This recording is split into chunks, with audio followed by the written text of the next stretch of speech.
Olá, pessoal.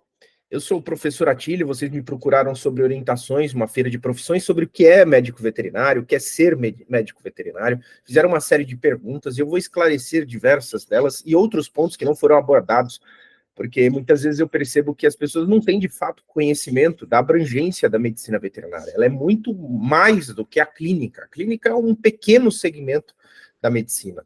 É um pequeno segmento da clínica de animais convencionais e não convencionais. Dentro disso, existem várias outras divisões muito importantes que vocês precisam ter uma noção, porque é o que vai fazer com que muitos de vocês sigam nessa área. Bom, primeiramente, eu preciso me apresentar. Pessoas questionam às vezes quem eu sou, porque me veem lá na rede social, que eu tenho um perfil que eu comento sobre as curiosidades animais. Então, eu vou trazer para vocês um panorama da minha formação, para vocês terem uma ideia do meu percurso acadêmico. Eu sou médico veterinário formado na Universidade Estadual de Londrina, no Paraná, uma universidade pública. Depois, eu fiz o meu mestrado e o meu doutorado na Universidade de São Paulo, na USP, na área de patologia experimental e comparada. Fiz posteriormente um pós-doutorado em patologia, tudo isso dentro da área de medicina veterinária. Eu trabalhei com diversos animais diferentes, com diversas aplicações de modelos experimentais de aplicação para humanos, para medicina veterinária, para animais não convencionais, para diversas espécies diferentes, diversos tipos de animais distintos. Além disso, eu sou formado em ciências biológicas, formado nas áreas tecnológicas, de internet das coisas. Também tenho especialização em educação à distância, especialização na engenharia de software e várias outras formações complementares, tá? Então, esse sou eu, prazer, moro em São Paulo e sou atualmente professor universitário. Atuo basicamente na área de patologia animal, que é o estudo da doença, a parte de diagnóstico de neoplasias, do famoso câncer, e diversos outros diagnósticos, às vezes com finalidade legal também, quando existe envolvimento de processo, envolvimento de dinheiro. Às vezes eles nos convocam para realizar algum parecer, fazer alguma parte técnica como perito. Então, essas são algumas das minhas atuações, existem várias atuações diferentes. Então, vou seguindo aqui o roteiro que me encaminharam sobre as perguntas que surgem em frente à medicina veterinária. Estou aqui com o meu roteirinho do lado, então nem sempre eu vou ficar olhando para a câmera para eu conseguir ler.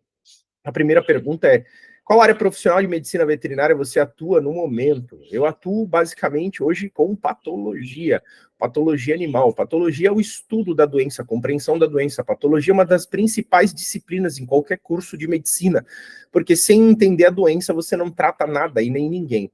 Então eu trabalho basicamente com diagnóstico. Nos animais não convencionais eu realizo procedimentos necroscópicos, que é o que vocês conhecem como autópsia. O exame necroscópico ele tem diversas finalidades, uma delas é a determinação da causa da morte desse animal. Tá? Então é nessa área principalmente que eu acabo atuando, na parte de perícias e na parte educacional da medicina veterinária, porque eu trabalho com gestão educacional, com a formação de cursos de especialização para medicina veterinária em diversas áreas. Segunda pergunta: quais são os principais desafios que você enfrenta ao tratar animais selvagens em comparação com animais domésticos? Gente, o desafio é a grande diversidade de espécies. São muitas espécies, muitas particularidades, e você não aborda na graduação todas as particularidades desses animais. É impossível, né? Porque nós temos diversos tipos de animais com diversas características anatômicas, fisiológicas, diversas doenças diferentes.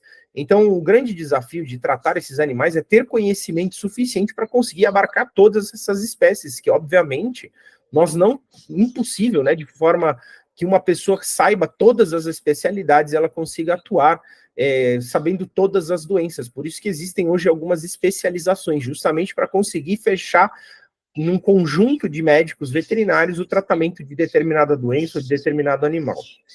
3. Quais são as espécies selvagens mais comuns que você atende em prática? Gente, falar de espécie comum é meio complicado, né? Porque são diversas espécies. O que eu posso falar que é mais comum são grupos de animais, vamos falar assim, né? Então, sem dúvida, o grupo mais frequente que nós temos são as aves.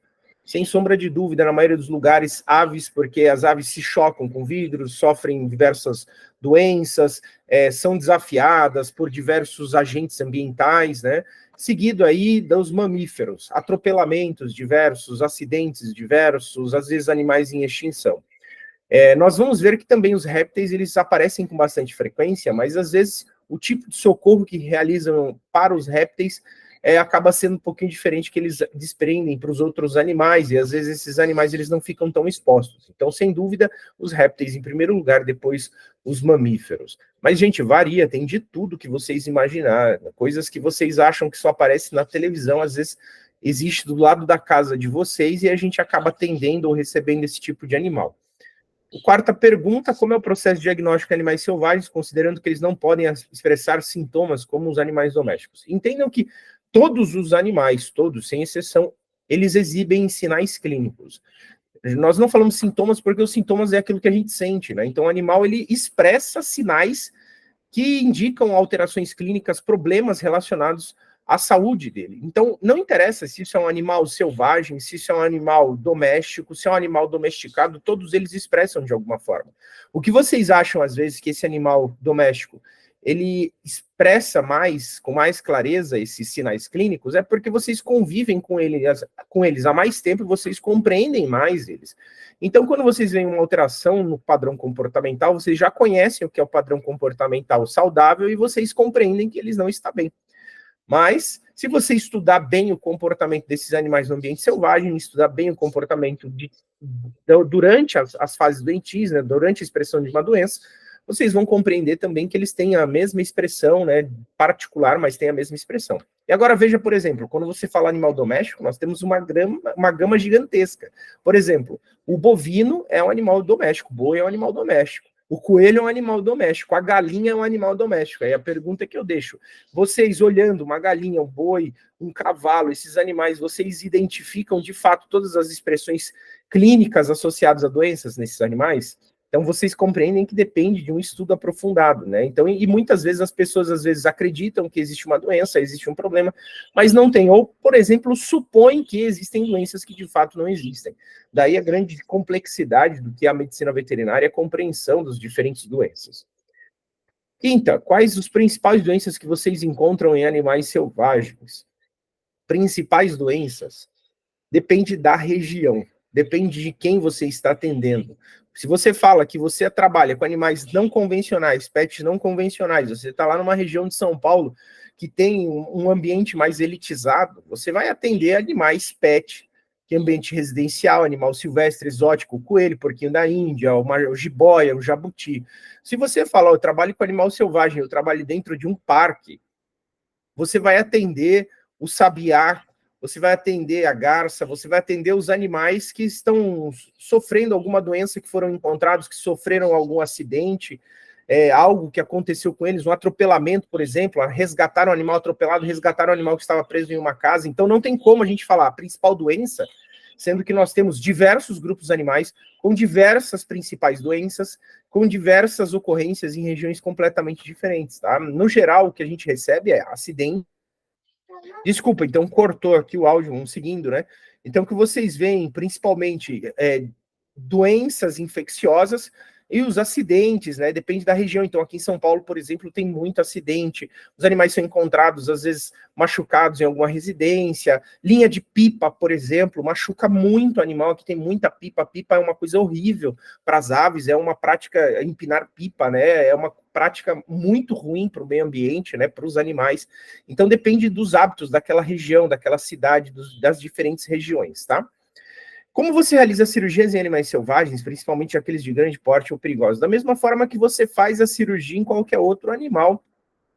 Não muda, gente. O que vai mudar é a particularidade fisiológica, aquilo que você precisa administrar de medicamento, a recuperação, como é que você manipula esse animal, as particularidades para atender aquela espécie, né? Mas se você pensar em grandes animais ou animais perigosos, gente, isso existe nos animais domésticos. Nós temos um bovino, nós temos um equino, e eles são atendidos pelo médico veterinário. Então, se você tem lá, por exemplo, vamos considerar um cervídeo, o veado é um animal de um tamanho médio, né? Ele é um animal semelhante ao ruminante, ao bovino. Então, você vai ver que o estômago dele, a estrutura do estômago, é semelhante ao estômago de um bovino. Então, você vai fazer uma contenção semelhante, você vai fazer uma anestesia semelhante, você vai fazer um tratamento semelhante àquele que é aplicado ao bovino. Você vai ver que o casco dele, né, os pés dele, são semelhantes ao do bovino, ao boi, da vaca, tá? Então, na realidade, todas essas técnicas que vocês aprendem para os animais convencionais, elas são estendidas aos animais não convencionais. O que nós vamos fazer é pequenas adaptações para conseguir atender aquelas particularidades daquelas espécies. Qual a importância da reabilitação de animais selvagens após tratamentos médicos? Quais as etapas desse processo? Bom, reabilitação, nós temos centros específicos para isso, que compõem, né, de diversos profissionais, é multiprofissional, não é só o médico veterinário que atua nisso, o biólogo atua de forma intensiva, outras áreas também podem atuar nisso. E quando nós falamos de reabilitar, nós estamos falando de tratar um animal e depois nós estamos falando que esse animal tem a condição de retornar ao ambiente selvagem. Então, tratar e tornar ele saudável não significa que ele vai ser reintroduzido, que ele vai ser reabilitado. Isso é algo que é muito importante que as pessoas compreendam, mas que o leigo não sabe disso. Porque as pessoas imaginam que o animal ele tem que virar como se fosse um pet ou ser tratado como um pet. Isso não é uma realidade. Então, por exemplo, se você pegou um animal, levou ele para tua casa, tratou ele como pet, começou a alimentar, ele ficou bom, pode ser que nunca mais você possa reabilitar esse animal por causa do tipo de tratamento que você forneceu. Se você começar a tratar ele como um pet, pode ser que esse animal não possa ser reabilitado. Então, existem várias questões importantes. Então, tem vários casos que eles vão entrar para reabilitação e eles nunca serão reabilitados. Eles vão ter que ser mantidos cativos, vão ter que ser mantidos no zoológico, em centros de conservação, porque senão eles vão ser reintroduzidos, eles oferecem um risco para aquele ambiente, eles oferecem um risco para aquela região, às vezes a prole daquele animal pode ser uma prole mais frágil, então tem várias questões importantes aí, então não é algo simples, envolve tratar esse animal, condicionar ele a voltar para o ambiente selvagem e garantir que ele vai ser reintroduzido no ambiente que não vai prejudicar, porque introduzir ele em um ambiente significa mexer com todo aquele ecossistema, então não é simplesmente achei, tratei e voltei, por isso que a gente envolve diversos profissionais. Como o manejo de estresse abordado durante o tratamento de animais selvagens? Estresse é uma resposta adaptativa. Tá? Toda a minha pesquisa, toda a minha formação foi em cima disso. Meu mestrado, meu doutorado, meu pós-doutorado foi todo com estresse. Eu trabalhei exclusivamente com estresse. Então, o estresse é uma resposta adaptativa, não é algo ruim. Tá? Então, o estresse não é nem bom nem ruim. Estresse é uma adaptação do corpo a diferentes agentes nocivos. Ele pode ter um momento que ele é bom para o organismo, trazendo coisas positivas, mas pode ser que em algum momento ele traga alguns desequilíbrios. Isso não significa que é bom ou ruim, não é? Porque você estabelece juízo sobre aquilo. Você diz se aquilo é bom, se aquilo é ruim, por conta tua, tá? Mas do ponto de vista biológico, aquilo está tentando estabilizar esse animal para que ele consiga ficar vivo. Agora, como é que a gente maneja isso? A gente maneja como a gente maneja com qualquer outro animal, a contenção física, a anestesia, a recuperação anestésica, o procedimento cirúrgico. Os cuidados em relação a esses procedimentos completos, isso tudo é manejo do estresse. Nós estamos manejando o estresse o tempo todo. Como é que a gente vai manejar? Da mesma forma que você maneja qualquer outro animal, com as diferentes particularidades. Por exemplo, eu não vou colocar o gavião numa sala onde existe uma pomba, porque o gavião come a pomba. Então, os dois no mesmo ambiente estressa a pomba, porque ela vai estar na frente do predador dela. Então, essas particularidades que a gente tem que levar em consideração. Quais são as implicações éticas e conservacionistas ao tratar animais selvagens? Bom, como médico veterinário, eu posso receber animal legal ou ilegal. A questão é que é nossa função orientar a pessoa em relação à legalização ou orientar conforme o encaminhamento. Então, isso é permitido por lei. Agora, não é permitido a mim ou nem outra pessoa manter animais selvagens, animais que não são devidamente legalizados. Então, hoje, nós temos várias portarias que autorizam a reprodução e a comercialização de animais não convencionais, como vocês veem, a jiboia sendo comercializada, o teiu, a iguana, o jabuti, o tigre d'água, todos esses animais são comercializados legais, desde que eles atendam a normativa específica para comercialização e reprodução. Então, você tem um centro registrado, monitorado, animais microchipados, com nota fiscal encaminhada. Então, para isso, beleza, você segue a sua vida, você pode ter esse animal, criar, manter em casa, você faz o que você quiser. Agora, você pegar um animal na vida selvagem, trazer para dentro de casa e falar assim, agora eu vou legalizá-lo, isso você não vai conseguir. Então, eu peguei um um papagaio, comprei ele de forma ilegal e eu vou legalizar. Isso não. Ah, eu vou comprar um macaco, vou trazer para minha casa, eu peguei um macaco, trouxe para minha casa e agora ele está legalizado. Isso não pode, né, gente? E essa coisa de entrar dentro do mato e pegar animais e achar que você tem que salvar os animais que estão lá dentro da selva, isso também está completamente errado, tá? Não pode ficar fazendo esse tipo de coisa. Como as mudanças climáticas e a perda do habitat estão afetando a saúde e o comportamento dos animais selvagens? Isso sempre existiu e a coisa só vai cada vez mais piorando. A própria existência humana e a construção das áreas urbanas prejudicam isso. É uma tendência das pessoas asfaltar tudo, cimentar tudo, transformar cidades de pedra, às vezes com baixa arborização. Nós temos construção de rodovia pelo país inteiro, sem a preocupação que existem corredores ecológicos, que são os locais onde os animais atravessam a estrada, atravessam uma rodovia. Não existe essa preocupação, muitas vezes. Isso tudo afeta a saúde desses animais. Então, vocês veem um número crescente de animais sendo atropelados. Vocês veem, às vezes, o isolamento de grupos de animais que acabam se reproduzindo em um ambiente restrito, e isso traz uma diversidade genética baixa, que em espaço de tempo maior vai levar à extinção esse tipo de animal. Então, hoje, se você considerar a poluição humana, a construção humana, os hábitos humanos, o lixo produzido pelo ser humano, os impactos na saúde animal no mundo, é uma coisa, assim, horrível, é uma coisa assombrosa. Hábitos, às vezes, que a gente imagina que são hábitos simples, as pessoas não cumprem, as pessoas são incapazes, às vezes, de jogar um lixo numa lixeira, as pessoas são incapazes de ir numa praia e levar uma sacola plástica e colocar o lixo dentro da sacola e levar o lixo com elas. O lixo que elas trouxeram, elas pegam e jogam um canudo na areia, jogam um papel na areia, jogam a lata na areia, contando que alguém vai vir pegar, que alguém vai vir recolher.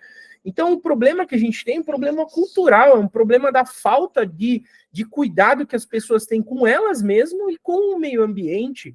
A falta de cuidado no dia a dia, o simples ato de você reciclar o seu lixo, de você separar o que é reciclável do que não é reciclável. Então, veja, tudo isso impacta nos animais. Isso tudo vai para o ambiente depois, gente. Se vocês não são capazes de separar o próprio lixo dentro da tua casa, se você não é capaz de pegar o lixo que você produz e destinar para o local correto, você é uma ferramenta que está levando à destruição o meio ambiente, que está levando à destruição esses animais, que está afetando esses animais. O número de animais que nós vemos hoje, que são animais que estão ingerindo plástico, que estão morrendo presos em redes, que estão sendo atropelados, é uma coisa assustadora. A coisa é assustadora. Nós estamos levando diversas espécies à extinção. Tá? Então é preciso, é urgente que todos tenham consciência de que os nossos hábitos, a nossa vida impacta diretamente na saúde animal, mesmo que você não veja esse animal. Muitos desses animais estão vivendo pertinho de vocês e vocês não têm nem ideia. Você pode compartilhar alguma história marcante de animal selvagem que tenha atendido? Nossa, eu já vi diversas histórias diferentes, né? Animais em risco de extinção que acabaram sendo apreendidos em condições de maus tratos, né? Então, felinos, selvagens, animais à beira da extinção, capturados, né? Mantidos em cativeiro ou que foram acidentados, foram tratados e reabilitados com sucesso. Então, para cada história dessa, né?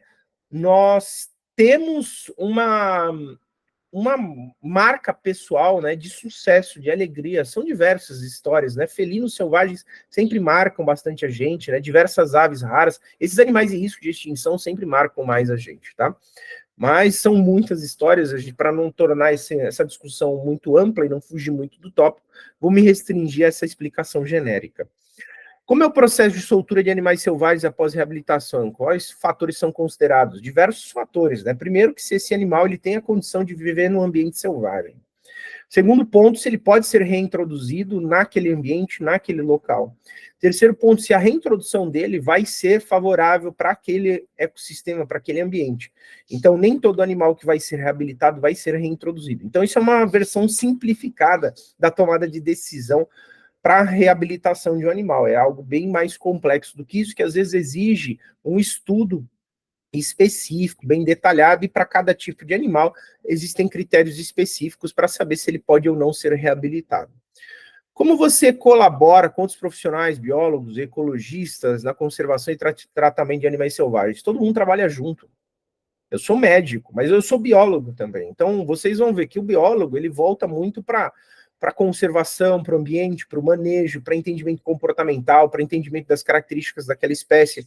O médico também trabalha nessa interface, mas você vê que ele é muito voltado para o tratamento, para a terapêutica. Então, ele vai ajudar a fechar o diagnóstico, a fazer o diagnóstico, ele vai ajudar a tratar, a medicar, a anestesiar, fazer a cirurgia.